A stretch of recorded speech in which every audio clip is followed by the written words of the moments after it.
Amém? Primeira carta de João, capítulo 4, a partir do versículo 1, vai dizer o seguinte: Amados, não deis crédito a qualquer espírito. Antes, provai os espíritos se procedem de Deus, porque muitos falsos profetas têm saído pelo mundo fora. Nisto reconheceis o Espírito de Deus. Todo espírito que confessa que Jesus Cristo veio em carne é de Deus. E todo espírito que não confessa a Jesus não procede de Deus. Pelo contrário, este é o espírito do anticristo, a respeito do qual tendes ouvido que vem e presentemente já está no mundo. Filhinhos, vós sois de Deus e tendes vencido os falsos profetas, porque maior é aquele que está em vós do que aquele que está no mundo. Eles procedem do mundo, por esta razão falam da parte do mundo e o mundo os ouve. Nós somos de Deus. Aquele que conhece a Deus nos ouve. Aquele que não é da parte de Deus não nos ouve. Nisso reconhecemos o Espírito da verdade e o espírito do erro. Amém? Vamos estar orando mais uma vez. Pai amado, nós te agradecemos, Deus, por mais uma noite a qual o Senhor nos dá a oportunidade de estarmos aqui. Te agradecemos pelos louvores que foram entoados, te agradecemos pelo fôlego de vida, pelo pão de cada dia, Pai. Nós te agradecemos pelo teu Filho Jesus Cristo, que foi entregue, que se entregou na cruz do Calvário para que hoje pudéssemos estar aqui, relembrando de tudo aquilo que ele fez por nós, através do seu precioso sangue. E é por isso que nessa noite nós pedimos, Deus, que o Senhor venha quebrantar os nossos corações que temem se contender contra o Senhor. Os nossos corações, Pai, que anseiam pelas coisas do mundo e se fecham para as coisas do Senhor, que se fecham para as suas escrituras. Nós pedimos que o Teu Espírito Santo venha abri-los agora, Pai. Nós pedimos também, Pai, que o Senhor venha me capacitar. Por mais que eu seja, Pai, um pobre, miserável pecador, que a cada dia tem de olhar para a cruz, Pai, para Cristo Jesus, que é aquele que me salva, me transforma e me regenerou na cruz do Calvário. Nós pedimos que o Senhor, através do Teu Espírito Santo, venha estar capacitando, Pai, a ponto de eu pregar somente a palavra, porque é disso que eu fui incumbido nesta noite, Pai, de pregar a palavra. E é por isso que nós choramos e te agradecemos, no nome do Senhor Jesus. Amém. Amém? Bem, nos dias atuais, o meio de troca mais comum é a moeda. Hoje em dia, se você vai na loja, ou pelo menos onde eu trabalho, o dinheiro vivo ele ainda é muito utilizado. Qualquer lugar que você vai, eles vão aceitar a moeda. Por mais que hoje nós tenhamos cartão de crédito, débito, Pix, a moeda ainda é um meio muito utilizado. E se não o meio mais utilizado atualmente. O ponto é que quanto mais se utiliza a moeda, quanto mais se utiliza o real aqui no Brasil, ou o dólar nos Estados Unidos, mais pessoas com um caráter ruim ou pessoas de má índole vão fazer o quê? Na primeira oportunidade, eles vão tentar falsificar as notas. Não sei se alguém aqui já viu alguma nota falsa, mas pelo menos debaixo do caixa ali da loja onde eu trabalho é muito comum, né? Lá tem um monte de nota falsa e é umas notas que você bate o olho e você fala, isso aqui é falso, não tem nem como. Né? Um leão vira um tigre, nem tem leão na nota. O peixe vai virar uma sardinha, é umas notas muito falsas mesmo. E qual que é o ponto? Nos dias de João, assim como existem pessoas atualmente que falsificam a verdadeira nota para tirar proveito disso, nos dias de João existiam pessoas que falsificavam o evangelho para tirar proveito disso. E E é sobre isso que João está nos falando nessa passagem. Para entendermos o contexto, essa carta ela é escrita bem no finalzinho do século I. Nós estamos provavelmente no ano de 90 depois de Cristo. Então, todos os apóstolos já tinham falecido, já tinham morrido. João era o último vivo. E João, ele agora está tendo que lidar com aquilo que os outros apóstolos já alertavam. Cristo alertava que viriam tempos onde falsos profetas surgiriam. Paulo alertava que viriam tempos onde lobos entrariam para tentar saquear as ovelhas. Até mesmo o próprio Judas, que escreve uma carta, ele vai alertar sobre falsos profetas que não viriam, mas já estão entrando. João agora tem que dar a triste notícia de que eles já estão dentro da igreja do Senhor. Esses falsos profetas, esses falsos pastores, esses falsos mestres, eles já estavam dentro da igreja do Senhor. E muito provavelmente essa carta ela foi escrita para uma das igrejas que mais ouviu acerca dos falsos mestres, a igreja de Éfeso.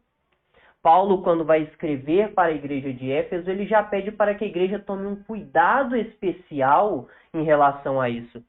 Quando nós vemos as cartas às 7 igrejas, nós percebemos que a igreja de Éfeso era uma igreja que ela tinha um senso de querer ver se realmente aquilo que era pregado era em nome de Cristo ou em nome de um outro Deus, ou em nome do diabo propriamente dito. E João, ele agora está tendo que relembrar a igreja sobre coisas que eles há muito já sabiam, mas infelizmente tinham esquecido. Dentre esses falsos mestres, um dos principais motivos para João ter escrito essa carta foi um cara chamado Cerinto, muito provavelmente. Quem foi Cerinto? Nós precisamos entender quem é Cerinto para conseguirmos compreender essa passagem. Cerinto ele foi um mestre que surgiu no final do primeiro século e que ele, uma bela noite, teve uma visão do além. Ele disse que foi o Espírito Santo que revelou para ele. E essa visão do além, esse Espírito Santo, segundo ele, o próprio Deus, revelou o seguinte: olha, sabe Jesus, que os apóstolos estão pregando, dizendo que ele realmente veio em carne? Isso é mentira. Na verdade, esse Jesus, ele recebeu Cristo, ele recebeu o Espírito Divino. Para ele, o Espírito Divino era uma alma perambulando. Ele recebeu no momento em que ele foi batizado.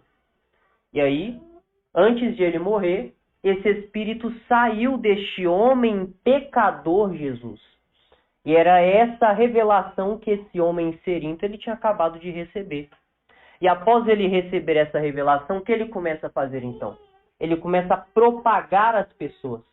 Ele começa a pregar nas igrejas: olha, sabe aquele Jesus? Na verdade, ele era um homem pecador. E o Espírito de Cristo desceu sobre ele quando ele foi batizado. Então, na verdade, Jesus, enquanto um homem, ele era só um homem comum, que recebeu um Espírito do Divino. E isso estava causando muitos problemas naquela igreja. Até que João, percebendo esses problemas, o que ele faz? Eu preciso escrever uma carta a essas pessoas. E ele então começa a escrever a sua primeira carta às igrejas. Embora mais especificamente a Éfeso, muito provavelmente, ele traz ensinamentos muito importantes para todas as igrejas, para todo o corpo de Cristo. E é por isso que nós temos muito a aprender. Observem o primeiro versículo. Amados, não deis crédito a qualquer espírito. Antes, provai os espíritos se procedem de Deus, porque muitos falsos profetas têm saído pelo mundo fora. Primeiro, amados. João ele não está querendo dizer que aqueles que estão lá fora, que aqueles que ainda estão na mentira, eles precisam, olha, abram os seus olhos. embora isso seja um fato. Aqui ele está querendo dizer àqueles que já conheciam o Evangelho. Ele está querendo dizer a mim e a você, ele está querendo dizer à igreja, ele está querendo dizer aos cristãos genuínos, amados. Essa palavra remete um cuidado pastoral de João para com seus leitores. E este cuidado de João não pode ser com outros senão para com a igreja. João ele está querendo alertar não aqueles que estão lá fora, porque aqueles que estão lá fora, como veremos posteriormente, eles já estão envoltos desses falsos ensinamentos. Mas ele está querendo alertar aos que estão aqui dentro. Ele está querendo dizer à igreja, olha, aqueles que estão lá fora, essas mensagens, infelizmente, já estão dentro da cabeça dessas pessoas. Elas amam essas mensagens. Mas, amados, vocês que estão aqui dentro, não deis crédito a qualquer espírito. Aos que são cristãos, aos que têm Cristo, aos que se converteram genuinamente, aos que têm dentro de si o Espírito Santo, não deis crédito a qualquer espírito. Com isso, nós conseguimos perceber que a igreja a quem João escreve, os leitores, infelizmente, estavam dando crédito a qualquer espírito. Senão não seria necessário que ele alertasse com tanto peso em suas palavras. Ele deixa aqui o imperativo, isso é uma ordem. Ele não fala, olha, relembrem-se, ou por favor, quando vier à mente sobre os falsos ensinamentos, vocês não deem crédito. Não. O que ele está nos mostrando aqui é uma ordem de alguém que percebia os erros que os seus amados, que os seus filhinhos, infelizmente, estavam cometendo. O púlpito, atualmente, infelizmente, é um dos lugares mais utilizados pelo diabo. Pode parecer uma frase muito pesada, mas observem os púlpitos atualmente. Observem o que é proclamado atualmente nos púlpitos. Observem a mensagem que é pregada por muitos. Observem a mensagem que era pregada nos dias de João. E vocês perceberão que, infelizmente, o púlpito é um dos lugares mais utilizados pelo diabo. Ele tem levantado pessoas, ele levantava naqueles dias pessoas para propagar falsos ensinamentos. E estes ensinamentos não são aqueles ensinamentos escancarados, onde você ouve assim e fala, é uma heresia. Não é isso. Para que a igreja de Éfeso estivesse sendo manipulada, vocês podem ter certeza que essa mensagem vinha de forma sutil. Era uma mensagem mascarada, uma mentira mascarada de verdade. Era como aquela nota falsa que, se você bater o olho, você fala, isso aqui é verdadeira. Você pega a nota e fala, isso aqui é verdadeiro. Mas aí, quando você vai lá, coloca naquelas luzinhas que eu esqueci o nome, né? Uma luzinha roxa. Aí você percebe que ela não tá, né? Não tá saindo aquela... Enfim, não é verdadeira, né? Só quando você se aprofunda em tentar ver se aquela nota realmente é verdadeira, que você vai lá e bate o olho, é falsa. São coisas sutis. E tal como essas notas eram coisas sutis que estavam entrando naquela igreja. Cerinto, ele não vinha trazendo essa mensagem de forma que todos batiam o olho e falavam, isso daqui não tem como.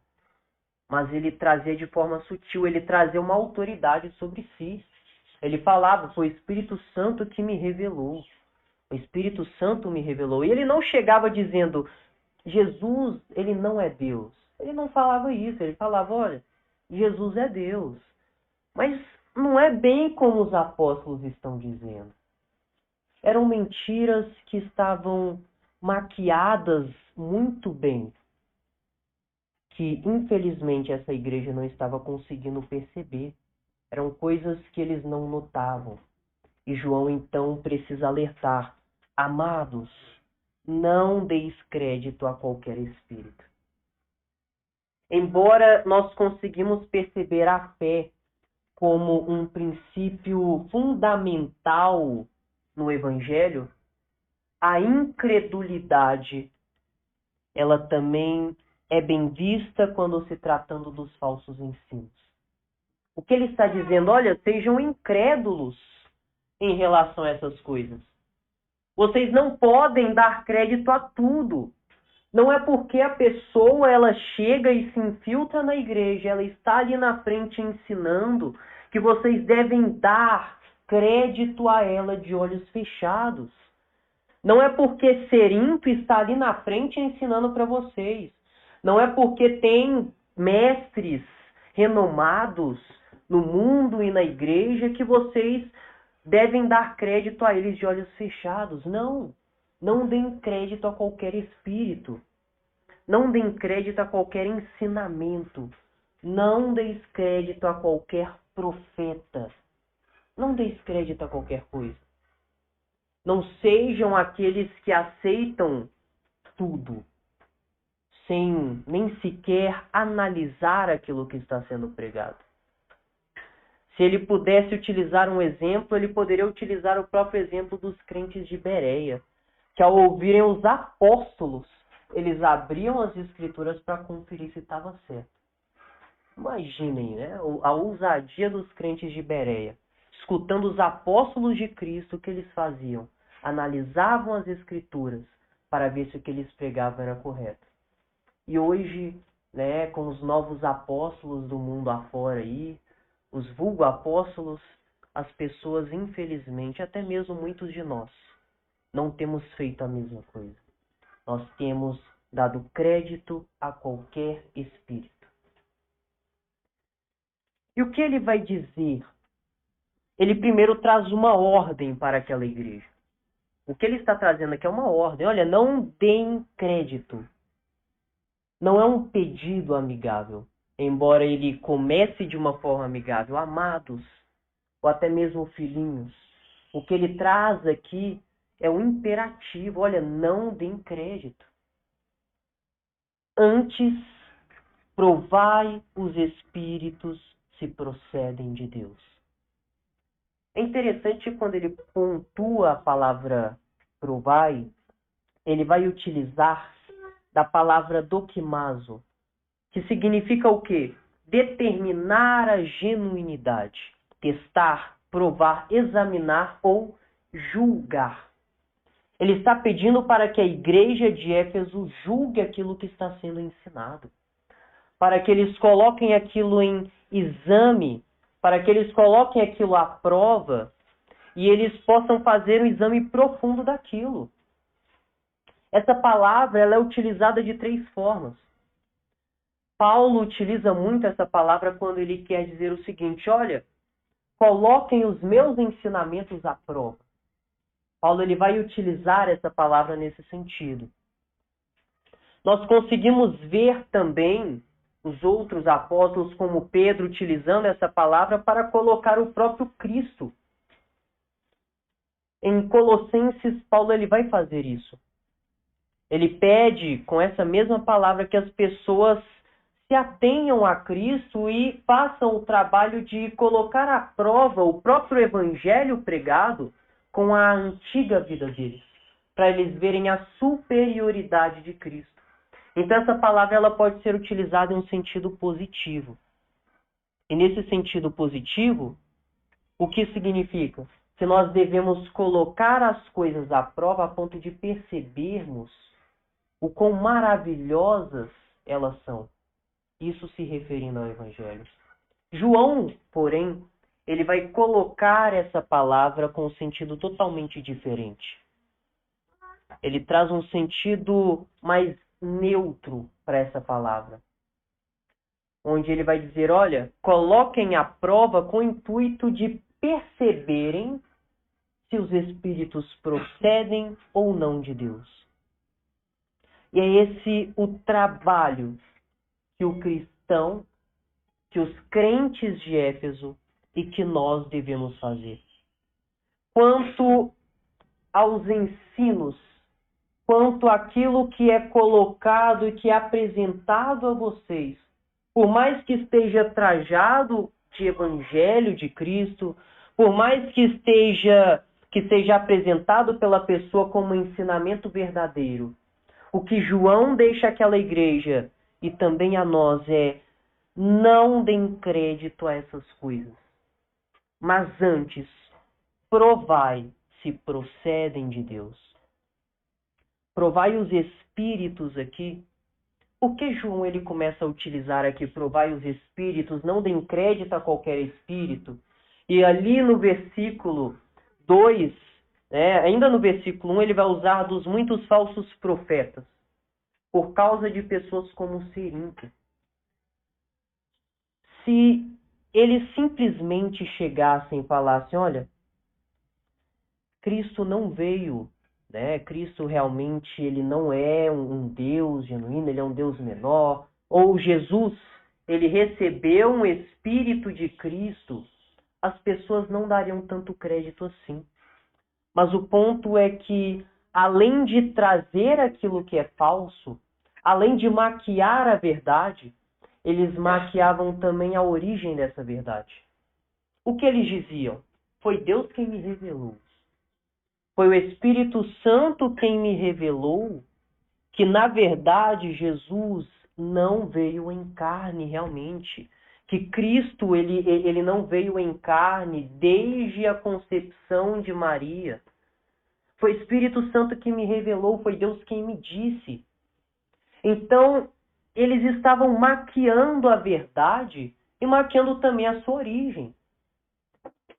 Se já é difícil para a gente, muitas vezes, perceber o falso ensinamento, ainda mais difícil é perceber o falso ensinamento quando a pessoa chega e fala: foi Deus quem me disse, foi Deus quem me revelou. Ou até mesmo está escrito. Já vi muito disso. A pessoa chega assim e fala: olha, porque está escrito, quem com ferro fere, com ferro será ferido. A pessoa ela começa a colocar uma mensagem falsa e ainda maquiar essa mensagem dizendo que existe alguma autoridade por trás dela. E era isso que essas pessoas estavam fazendo. Elas traziam a mentira e traziam a mentira em nome de Deus. Eles diziam heresias e ainda diziam heresias em nome de Deus. Eles pregavam um evangelho falso e ainda diziam que aquele evangelho era obra do Espírito Santo.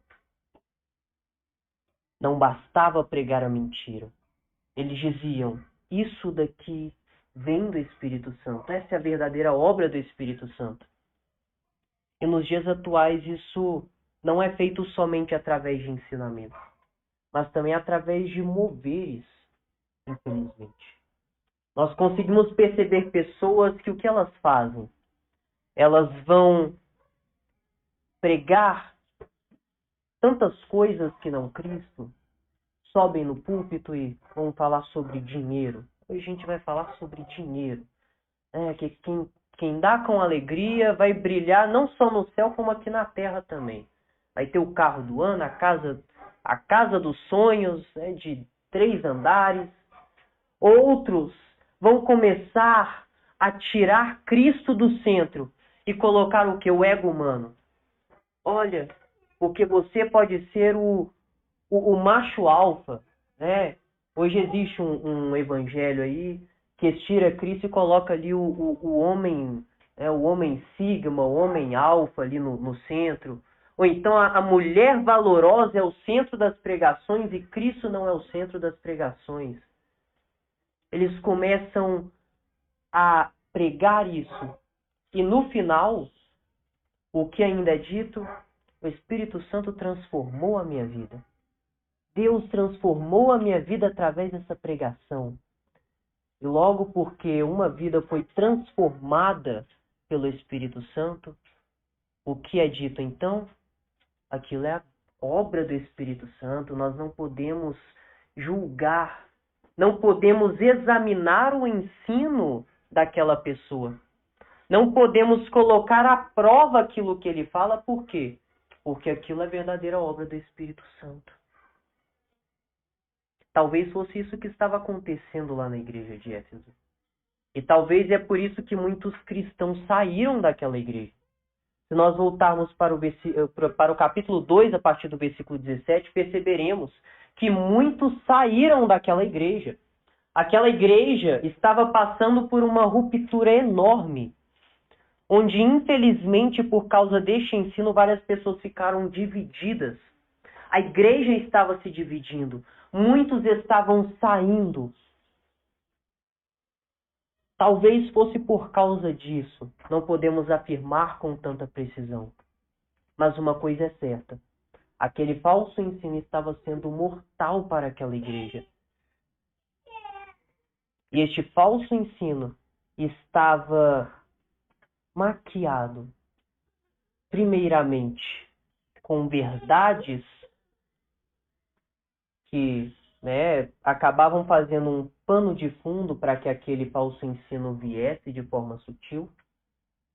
Eles traziam verdades e dentro daquelas verdades via uma ou outra mentira que as pessoas nem percebiam.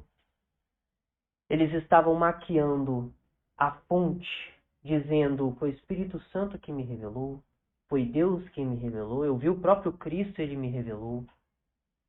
E eles também estavam maquiando os moveres que esses falsos ensinos faziam. É por isso que João pede para provar. John Stott ele vai nos dizer que muito provavelmente nessa igreja não era só a palavra pregada por esses falsos mestres, mas existiam inclusive falsos moveres. Talvez esses falsos mestres estavam curando pessoas, talvez eles estavam expulsando espíritos, talvez eles estavam dentro daqueles moveres fazendo pessoas cair ali. Muito provavelmente, esses falsos ensinos, eles eram acompanhados também de falsos moveres. E é isso que nós vemos, inclusive, o próprio Jesus falando sobre aqueles que, quando ele viesse, teriam alguns que diriam, olha, mas em teu nome nós não expulsamos demônios, não curamos enfermos, não fizemos isso e aquilo em teu nome. Muito provavelmente existiam pessoas fazendo de falsos prodígios e maravilhas. E esses falsos prodígios e maravilhas estavam fazendo com que aquelas pessoas fossem enganadas. E ali estava o maior perigo para aquela igreja, que é exatamente a dúvida que pairava na cabeça de alguns e que talvez pode estar em nossas mentes hoje. Que é o quê? Qual é a verdadeira obra do Espírito Santo? Qual é a verdadeira obra de Deus? O que o Espírito Santo realmente faz? O que Deus realmente faz? João ele tinha acabado de dizer, amados, não deis crédito a qualquer espírito. Antes, provai se os espíritos procedem de Deus, porque muitos falsos profetas têm saído pelo mundo fora. Ele deixa uma ordem para aquelas pessoas. Não deem crédito. Provem, julguem aquilo que os moveres, julguem os espíritos, julguem os profetas. E a dúvida poderia surgir, então, como eu vou saber se um espírito procede ou não de Deus? Como eu vou saber se aquilo que dizem ser o Espírito Santo é realmente o Espírito Santo ou é o espírito do anticristo? Ou é o espírito do diabo? Como eu vou saber? E é exatamente aqui que João ele começa a trazer a parte prática de seu ensino. Ele primeiro alerta aquela igreja, agora ele precisa guiar aquela igreja em cima daquele alerta. Ele primeiro dá uma ordem, e agora ele precisa mostrar àquela igreja como ela vai cumprir essa ordem. E observem agora o versículo 2. Nisso reconheceis o Espírito de Deus. Todo espírito que confessa que Jesus Cristo veio em carne é de Deus. Nisso reconheceis que o Espírito procede de Deus. O Espírito que confessa que Cristo veio em carne Este é o Espírito que procede de Deus. Para João, a maneira de nós entendermos se aquilo que está na igreja é realmente o Espírito Santo ou não, a igreja enquanto essa parte visível, é a mensagem que é proclamada ali dentro. Muito provavelmente naquela época ou naquele contexto, eles poderiam estar ali até mesmo rodando no manto. Sendo mais exagerado, eles podiam estar voando, prendendo na parede, falando ali, Jesus, meu amado, lindo és. Mas para João isso não provava nada. Isso não prova nada. Se a pessoa ela está falando inglês, está falando em espanhol, isso não vai provar nada. Se a pessoa ela toca em você e revela o seu CPF, isso não prova absolutamente nada. Para João, o que prova se o Espírito procede ou não de Deus é uma coisa. Aquele que confessa que Cristo veio em carne, este é o Espírito que procede de Deus. Para conseguirmos entender a confissão de que Jesus é o Cristo que veio em carne, isso significava basicamente que essa pessoa concordava com os aspectos centrais da fé cristã, com as doutrinas centrais. Naquela época, na época de João, nós ainda não tínhamos uma teologia tão formada assim. A palavra trindade, por exemplo, só vai aparecer um século depois. Se você tentar achar trindade na Bíblia, a palavra explícita, embora a trindade esteja contida como uma doutrina na Bíblia, você tentar achar essa palavra em específico, você não vai achar. Para nós que somos uma igreja reformada, você não vai conseguir achar calvinismo na Bíblia. Vai estar escrito ali, porque eu vim para os calvinistas. Você não vai achar a palavra calvinista, calvinismo na Bíblia. Embora sejam doutrinas que obviamente sejam contidas nas Escrituras, elas só foram melhor formuladas posteriormente. Naquela época, nos dias de João, o que eles consideravam como temas centrais da fé cristã era o quê? A confissão de que Jesus, ele é o Cristo e ele veio em carne. A confissão de que Jesus é Deus. Para eles era isso, os temas centrais da fé. Assim como para nós, nos dias atuais, esses são os temas centrais da fé. Quais são os temas centrais da fé? A Trindade, a crença na divindade de Cristo, a crença na Bíblia como palavra de Deus, crer que Jesus ele realmente veio em carne, crer em uma propiciação substitutiva, que nós éramos totalmente pecadores e a nossa salvação pertence somente a Deus. Que Cristo ele toma nosso lugar e através do seu sangue, ele faz a propiciação dos nossos pecados. Então, esses são os temas centrais da fé. E João ele está dizendo que, olha, aquele que não professa esses temas, ele não é de Deus. O Espírito, por mais que ele diga que Deus ele veio aqui na Trindade Santa, junto com mais 10.000 anjos e um monte de arcanjos, e falar, olha, me revelaram isso. Se naquela igreja não temos os temas centrais da fé cristã, se não há confissão de que Cristo é Deus, de que Jesus é Deus, ele veio em carne, não é o Espírito Santo. Eles podem fazer o que for. Não é o Espírito Santo.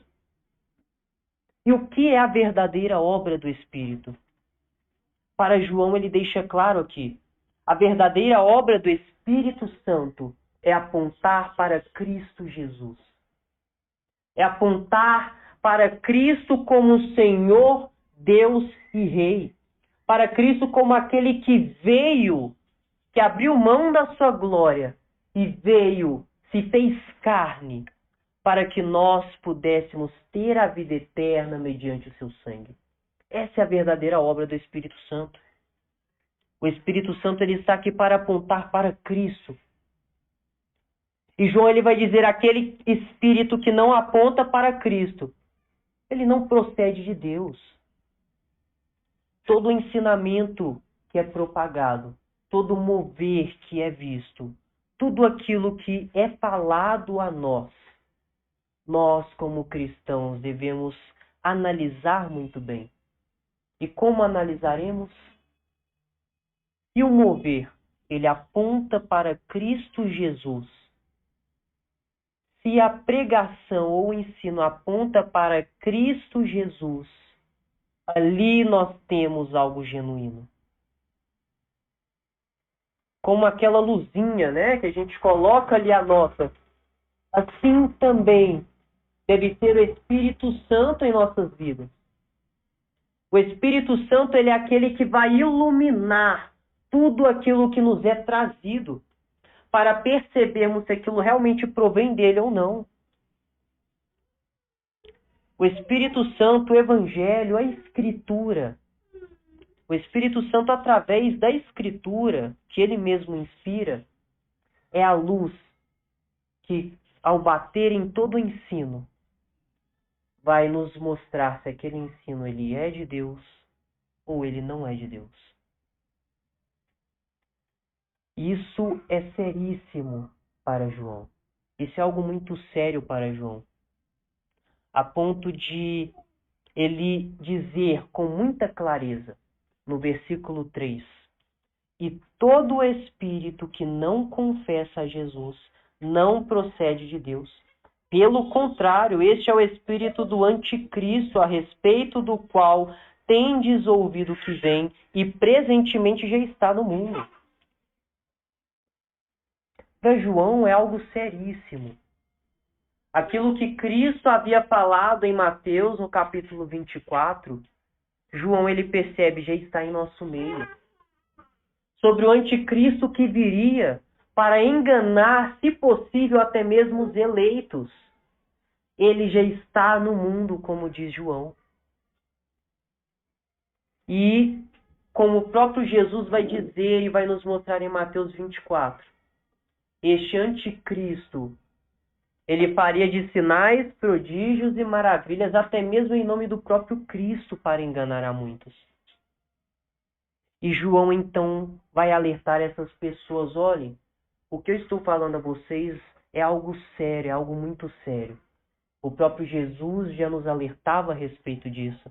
Os outros apóstolos já alertaram vocês a respeito disso. E agora, mais uma vez, eu estou alertando vocês a respeito disso. O anticristo, ele já está presentemente no mundo. O espírito do anticristo já está presentemente no mundo para enganar a muitos.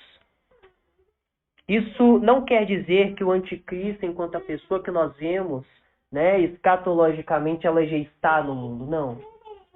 O próprio João vai dizer que este ainda há de chegar, mas o espírito do anticristo já tem agido por meio de muitos para enganar a igreja, se possível. E, infelizmente, eles estavam dando crédito ao próprio anticristo. Isso fica de alerta para todos nós. Se aqueles que foram ensinados pelos apóstolos, que tinham João como quase um pastor deles, estavam sendo enganados pelos falsos ensinamentos, quem dirá nós? Que Deus tenha misericórdia de cada um de nós.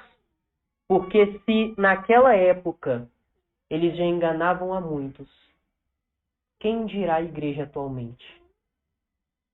Ainda mais nessa cultura do não julguei, né? Hoje eles pegam desse princípio que é bíblico, tiram do seu contexto e falam, olha, não julgueis. E aí você percebe um pastor dizendo, Jesus tinha casa na praia, né? Ou você é o centro do coração de Jesus, entre outras coisas.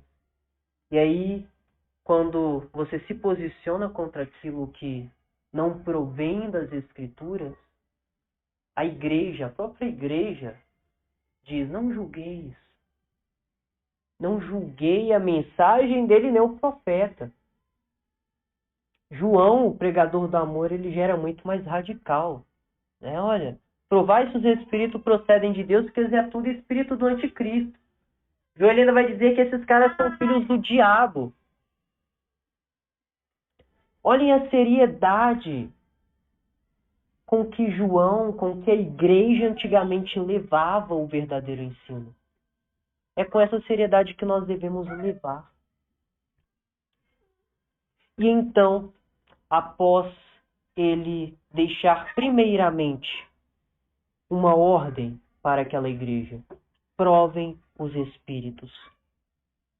Após ele nos mostrar como devemos provar os espíritos, após ele mostrar o que é o Espírito de Cristo e o que não é o Espírito de Cristo, ele agora vai nos mostrar aplicações para esses ensinos, que nós encontraremos a partir do versículo 4.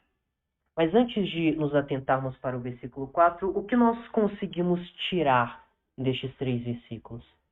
Primeiramente, nós devemos ser muito criteriosos quanto àquilo que é pregado.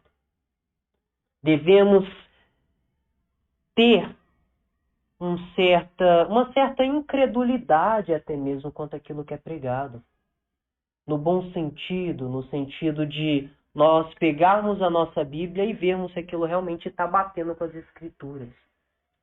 Devemos ser muito criteriosos. E segundo, nós percebemos que o Evangelho de Cristo ele não deve ser levado na bagunça. Nós, por mais que hoje tenhamos várias divergências doutrinárias e teológicas, e não é sobre isso que João está falando aqui, ele está falando realmente sobre heresias, sobre pontos que eram centrais da fé que estavam sendo abandonados, e não sobre pontos que não influenciavam tanto na salvação. Nós vemos isso, por exemplo, em Romanos, acerca da carne sacrificada a ídolos. Não era algo que influenciava diretamente na salvação. Mas aqui, quanto às heresias, quanto àquilo que é central na fé, nós não podemos levar de qualquer jeito, devemos ser muito sérios quanto a isso. João, ele vai pedir para que a gente analise, ele deixa até mesmo uma régua. Olha, a régua é Cristo Jesus. Se não está em Cristo, não tem como proceder de Deus. Se você colocar a régua do evangelho genuíno, se você colocar a régua da Escritura, e você vê que não está batendo, descarte aquele ensino. Porque é o espírito do anticristo que está te trazendo aquilo. E rumo a essa seriedade, João ele agora vai nos mostrar o porquê que aqueles que propagam a verdade são perseguidos pelo mundo. Por que que existe esse dualismo? Por que que existe esse confronto entre o Espírito Santo e o Espírito do Anticristo? Por que existe esse confronto? Ele vai nos mostrar agora a partir do versículo 4. Filhinhos, vós sois de Deus e tendes vencido os falsos profetas, porque maior é aquele que está em vós do que aquele que está no mundo. A primeira aplicação de João para aquela igreja, depois de ele deixar aquele mandamento pesado para alguns, é o que, olha, eu não preciso me preocupar com vocês. Quanto aos cristãos, por mais que infelizmente muitos tenham dado crédito a qualquer espírito, muitos tenham deixado com que heresias e falsos ensinos entrem na igreja, por mais que eu precise lembrar vocês que nem tudo o que reluz é ouro, né? Vamos usar essa expressão, eu posso ficar tranquilo com vocês. É isso que ele está dizendo aqui. Além de nos ordenar algo, ele vai botar um peso ainda, falando, olha, Se você é cristão, você vai seguir. Ele deixa isso bem claro aqui. Filhinhos, vós sois de Deus e tendes vencido os falsos profetas. Observem aonde João chega com aquela igreja. Depois de deixar uma ordem, ele vai deixar claro, mediante a sua autoridade apostólica, que eles devem cumprir aquilo se eles realmente são de Deus. Olha, vocês são de Deus, então vocês já têm vencido os falsos profetas. Paulo, ele era um pouco mais duro em suas palavras. Vocês são de Deus e vocês já caminham em santidade se realmente o Espírito está em vocês. É basicamente isso que João está querendo trazer. Ele está querendo levar os leitores à reflexão. Esse versículo 4 aqui para João, ele quer trazer aos seus leitores uma reflexão sobre tudo aquilo que antes foi dito. Olha, foi dito para vocês tomarem cuidado com os falsos profetas, para que vocês examinem o ensino. E agora uma reflexão, ele leva o leitor a pensar, vocês são de Deus, então vocês já venceram isso. Vocês são de Deus, então vocês já tiraram isso de letra. Vocês têm o Espírito Santo, então vocês vão conseguir fazer isso. Vocês vão conseguir provar se os Espíritos procedem de Deus. Vocês vão conseguir julgar os ensinamentos e rejeitar aquilo que é falso. Se é que vocês são de Deus. Ele nos deixa essa reflexão, assim como ele deixou aquela igreja. Aquela igreja, muito provavelmente, ao ler essa passagem, os cristãos que liam, eles começavam a pensar, peraí, agora é o momento de eu me analisar. Será que eu realmente tenho me mostrado como um cristão genuíno? Será que eu realmente sou de Deus? Ou estou deixando com que o falso ensino ganhe, com que o falso ensino me engane? E aí nessa régua, ele dizia que todo aquele que permanece no verdadeiro ensino, ele é de Deus. E aquele que não permanece, ele nunca foi, porque se fosse, teria permanecido naquilo que é verdadeiro. Ele deixa uma reflexão. Naquele momento, aquela igreja estava pensando. O leitor, ele começa a pensar, de qual lado eu estou? Será que eu realmente faço parte destes que têm se mantido fiéis à verdade? Ou eu estou junto com aqueles que saíram? Que nunca foram realmente da igreja, porque se deixaram deixaram enganar pelos falsos ensinos. Eu faço parte de qual grupo? Era isso que muito provavelmente o leitor estava pensando neste exato momento. E é isso que um leitor das Escrituras, quando bate o olho aqui, ele deve pensar também. Se aquele que é de Deus, ele tem vencido os falsos profetas, será que eu tenho feito isso? Ou será que eu tenho me deixado contaminar por qualquer ensino, por qualquer mover? Ele vai continuar dizendo que aquele que está em nós é maior do que aquilo que está no mundo. Além de dizer que nós já venceremos, ele diz que nós venceremos porque Cristo está em nós.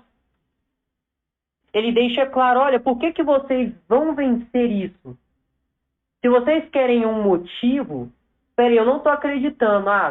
Se eles estão conseguindo enganar, eu não acredito que eu vou conseguir vencer. Vocês querem um motivo? O Espírito de Cristo está em vocês. Se o Espírito de Cristo, se o Espírito do Deus verdadeiro está em vocês, como este Espírito irá ser vencido por qualquer outro Espírito que se opõe a ele? É um princípio básico. Como pode o Espírito onipotente não ter poder para vencer aquilo que está no mundo? Não ter poder para vencer os falsos ensinamentos? Enquanto alguns estavam pensando, será que eu realmente faço parte? Outros deveriam estar pensando, então o Espírito Santo não é tão forte assim. E João, ele então começa a quebrar esses argumentos possíveis, dizendo, olha, O Espírito Santo ele é muito maior do que esse espírito que está propagando essas mentiras. Aquilo que está em vocês é maior do que aquilo que está no mundo. E é exatamente por causa deste confronto, por causa dessa batalha que acontece dia após dia, do Espírito Santo com o espírito que está no mundo, com o espírito do diabo, com o espírito do anticristo, que o mundo os odeia tanto. E ele então vai dizer no versículo 5, eles procedem do mundo, por esta razão falam da parte do mundo, e o mundo os ouve. Após ele nos mostrar, primeiro, o que é o falso ensinamento, e segundo, que o espírito que está em nós é maior do que o espírito daqueles que estão naqueles falsos ensinamentos, ele vai dizer o quê? Que aquele que aceita o falso ensinamento, ele ainda está no mundo. Quando ele fala eles, ele está se referindo àqueles cristãos que saíram da igreja. Se nós voltarmos lá para 1 João, capítulo 2, versículo 18, observem o que João ele vai dizer, para nos inteirarmos melhor no contexto. Filhinhos, já é a última hora, e como ouvistes que vem o anticristo, também agora muitos anticristos têm surgido, pelo que conhecemos que é a última hora. Eles saíram do nosso meio, entretanto não eram dos nossos, porque se tivessem sido dos nossos, teriam permanecido conosco. Todavia eles se foram para que ficasse manifesto que nenhum deles é dos nossos. Ele não está falando só sobre os profetas que saíram do meio deles, sobre aqueles profetas que sutilmente se infiltraram dentro da igreja. Mas ele está falando também sobre aqueles cristãos que, infelizmente, cristãos entre aspas, infelizmente, acabaram ouvindo aqueles falsos ensinos e se entregaram a eles. E a essas pessoas que João agora vai nos lembrar. Primeiro, ele fala sobre aqueles que estão na igreja. Vocês têm o Espírito de Deus, e é por isso que vocês não se deixarão enganar pelos falsos profetas. Agora ele fala sobre aqueles que saíram da igreja. Eles eram do mundo. Por esta razão, falam da parte do mundo e o mundo os ouve. Os falsos profetas eram do mundo. E aqueles que os ouviram, eles são da parte do mundo também. Eles compõem este mundo e, infelizmente, é por isso que eles saíram de nosso meio. Assim como existiam aqueles que verdadeiramente eram cristãos, existiam também aqueles que ainda não tinham o Espírito Santo, estavam dentro da igreja e, por essa razão, no primeiro vento de doutrina falsa, foram levados para longe de Cristo. E por último, ele vai completar falando a respeito daqueles que agora pregam a mensagem. Ele primeiro diz daqueles que ouvem a mensagem são cristãos. Vocês vencerão os falsos ensinos. Depois ele diz sobre aqueles que eram falsos profetas. Eles procedem do mundo, por isso falam do mundo. Agora ele fala sobre aqueles que não eram cristãos, mas estavam dentro da igreja. O mundo os ouve. E é por isso que eles aceitam essas coisas. Agora ele vai falar sobre o fiel ministro do Evangelho. Nós somos de Deus. Aquele que conhece a Deus nos ouve. Aquele que não é da parte de Deus não nos ouve. Nisto reconhecemos o Espírito da verdade e o Espírito do erro. Este nós aqui, ele está se referindo aos apóstolos. Nós. Ele está se referindo aos apóstolos. Nós, os apóstolos, somos de Deus. Aquele que conhece a Deus nos ouve. Nós, os verdadeiros ministros do Evangelho, somos de Deus. E aquele que também é de Deus, ele vai nos ouvir. É isso que ele está trazendo. E embora ele primariamente esteja falando dos apóstolos, isso daqui encontra uma aplicação muito profunda com todo o ministro do Evangelho. Todo aquele que se dispõe a ir e pregar o Evangelho, ele deve se atentar a isso. Ele deve se atentar a este ponto básico. Nós somos de Deus. E vocês, que também são de Deus, irão ouvir a mensagem que é proclamada genuinamente da parte de Deus. A mensagem que realmente procede da Escritura, que emana da palavra de Deus, vocês irão escutar. O mundo não nos escuta, porque o mundo só dá ouvidos às palavras que procedem do mundo. O mundo só dá ouvidos aos falsos profetas, mas vocês, que são de Deus, darão ouvidos àquilo que é de Deus. Darão ouvidos, darão crédito a quem procede de Deus.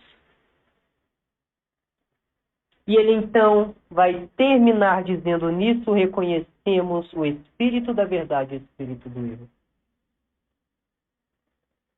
Essa é uma mensagem seríssima da parte de João. Ele quer nos ensinar o que é o verdadeiro evangelho, o que é a verdadeira obra do Espírito Santo. Há muitos anos atrás, existia um homem, um pregador muito fervoroso, muito humilde, alguns o conhecem, Jonathan Edwards. Jonathan Edwards, ele estava passando por muitos problemas naquela época. Qual que era o problema que ele estava passando? Durante as suas pregações, muitas pessoas choravam, muitas pessoas esperneavam, muitas pessoas acabavam tendo sentimentos, despertados de tal maneira que outros estavam dizendo: isso aqui não é de Deus. Isso não procede de Deus. E junto com Jonathan Edwards veio também na história da igreja um movimento chamado Grande Despertar. E junto com esse grande despertar, também começaram a surgir vários outros movimentos que traziam muito dessa parte mais emocional. E o que essas pessoas diziam? Olha, se realmente é de Deus, como aquilo de Jonathan Edwards, você vai ver 10 pessoas chorando ali naquele canto, 20 pessoas clamando e gritando naquele outro canto, você vai ver mais 50 pessoas pulando ali. Isso já estava virando uma bagunça nas igrejas. E Jonathan Edwards, então, ele vai escrever um livro para todos esses pastores, dizendo: olha, gente, qual que é a verdadeira obra do Espírito Santo? Como nós reconheceremos aquilo que realmente é do Espírito Santo e aquilo que não é do Espírito Santo? E então ele vem para essa passagem que nós acabamos de ler. E ele vai dizer o seguinte: se vocês querem saber o que é a verdadeira obra do Espírito Santo, a verdadeira obra do Espírito Santo é aquela que nos leva mais perto de Cristo. A verdadeira obra do Espírito Santo não é aquela que faz vocês chorarem, não é aquela que vai fazer a sua igreja encher com 10 mil membros, não é aquela que vai fazer você ganhar no grito. A verdadeira obra do Espírito Santo não se resume a isso. É isso que ele vai falar: olha, reconheço que no meu ministério muitas pessoas choraram, mas isso não quer dizer nada. Se elas choraram ou não na minha pregação, isso não quer dizer nada. Uma pessoa chegou para Jonathan Edwards e falou: olha, centenas de pessoas choraram na sua pregação, né? Todas elas foram impactadas e todas elas aceitaram Jesus. Glória a Deus por isso. E aí Jonathan Edwards chega para esse homem e fala: olha, você quer saber se eles realmente aceitaram Cristo? Espere uns 10 anos. Se daqui a 10 anos eles ainda estiverem sedentos por Cristo Jesus, o que eu fiz realmente procede de Deus. Se daqui a 10 anos eles estiverem frios, esses sentimentos de nada valeram, esse choro de nada valeu. Todo esse mover, essas coisas visíveis de nada valeram, se com o passar do tempo eles não estiverem cada vez mais próximos de Cristo Jesus. E era isso o que ele dizia ser a verdadeira obra do Espírito Santo. E é aqui que nós vemos a verdadeira obra do Espírito Santo. A verdadeira obra do Espírito Santo é aquela que vai apontar para Cristo Jesus e vai dizer: Ele é o Cristo Jesus que veio em carne por amor de mim e de você. Ele é o Cristo Jesus que veio em carne, o próprio Deus encarnado. É Ele que morreu na cruz do Calvário, ao terceiro dia ressuscitou. É Cristo Jesus o que vai nos mostrar se a obra é realmente do Espírito Santo ou se ela não é do Espírito Santo. Para encerrar, eu gostaria de estar trazendo algumas breves reflexões sobre tudo que foi lido aqui. Algumas aplicações que nós podemos tirar para a nossa vida, que nós podemos tirar para o nosso contexto. Quais são as aplicações? Primeiro, nós devemos ser muito criteriosos quanto ao que é pregado e quanto ao que dizem ser espiritual. Essa é a primeira aplicação que nós conseguimos tirar daqui. Nós devemos ser muito criteriosos. John Piper e John Stott, eles já diziam que a verdadeira fé não é uma fé lançada como um salto no escuro, mas é uma fé fundamentada em uma razão sólida nas Escrituras Sagradas. Essa é a verdadeira fé. Não é aquela fé que eu simplesmente me entrego a tudo aquilo que carrega Jesus no meio ali. É aquelas pessoas que vão trazer ali, vão até mesmo abrir as Escrituras e ler uma passagem que fala sobre Jesus. Vão abrir ali no Evangelho de João, no Evangelho de Mateus, no Evangelho de Lucas. Vão ler uma passagem que fala sobre Jesus, mas eles não vão pregar sobre Jesus. Eles vão dizer o nome de Jesus mais de 100 vezes em seu sermão, mas Jesus não vai ser o centro de suas pregações. Devemos ser muito criteriosos quanto a isso. Porque o Evangelho, infelizmente, ele tem sido manipulado por muitas pessoas para que aquilo que é falso possa sutilmente entrar em nossas cabeças. No meio daquele tanto de nota verdadeira, algumas pessoas têm colocado ali notas falsas para que vocês aceitem aquilo sem nem sequer questionar. E essa é a primeira aplicação. Devemos ser muito criteriosos quanto aos ensinos, quanto àquilo que é pregado. A segunda aplicação é: as doutrinas centrais da fé cristã nos mostram qual é a verdadeira obra do Espírito Santo. Se você quer saber qual é a verdadeira obra do Espírito Santo, a verdadeira obra do Espírito Santo é aquela que aponta para o Cristo e o Cristo das Escrituras. Aponta para a Trindade Santa, aponta para a Bíblia como palavra de Deus, aponta para Cristo Deus, aponta para o homem pecador e para Deus, o Salvador deste homem pecador. A verdadeira obra de Cristo, ela só pode ser vista quando nós colocarmos essas doutrinas centrais, quando nós colocarmos a palavra de Deus como a régua que irá medir o ensino, que irá medir o mover, que irá medir a obra. A terceira aplicação que nós podemos tirar para as nossas vidas é: o Evangelho não será aceito pelo mundo. Antes, a aceitação de uma mensagem pode revelar os seus erros. O que João ele vai dizer? Olha, nós pregamos a verdade, o mundo não nos ouve, o mundo não aceita a verdade. John Wesley, certa vez, ele ficou muito preocupado. Ele, em uma de suas orações, ele vai orar o seguinte: Deus, eu me tornei um homem carnal, a minha mensagem se tornou tão mundana que ninguém mais me persegue, John Wesley, um grande exemplo de pregador, ele vai levar essa aplicação a sério. A verdadeira mensagem, o verdadeiro evangelho, ele há de ser perseguido. Ele é odiado pelo mundo. O mundo odeia o evangelho de Cristo, porque o evangelho de Cristo é loucura para o mundo. Há um sério problema se a mensagem de um pregador ela é aceita por todos. Há um sério problema ali. O próprio John Wesley percebe isso quando ele fala: peraí, será que eu me tornei um carnal? Ninguém mais está me perseguindo por causa do evangelho? Então não tenham medo de pregar a verdade e não se assustem quando, por causa da pregação da verdade, muitas pessoas começarem a te odiar.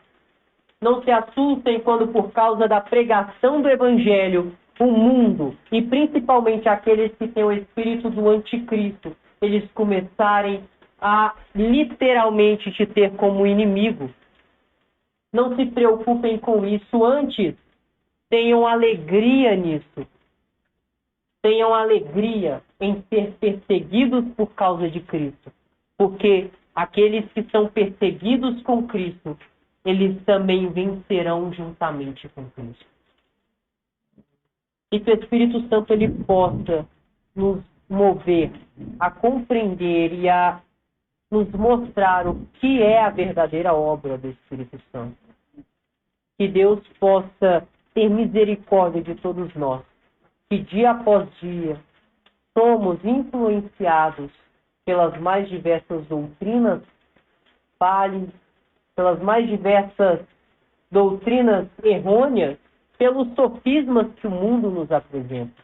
Que Deus tenha misericórdia da igreja, que tem sido influenciada com esses falsos ensinos. Amém? Eu gostaria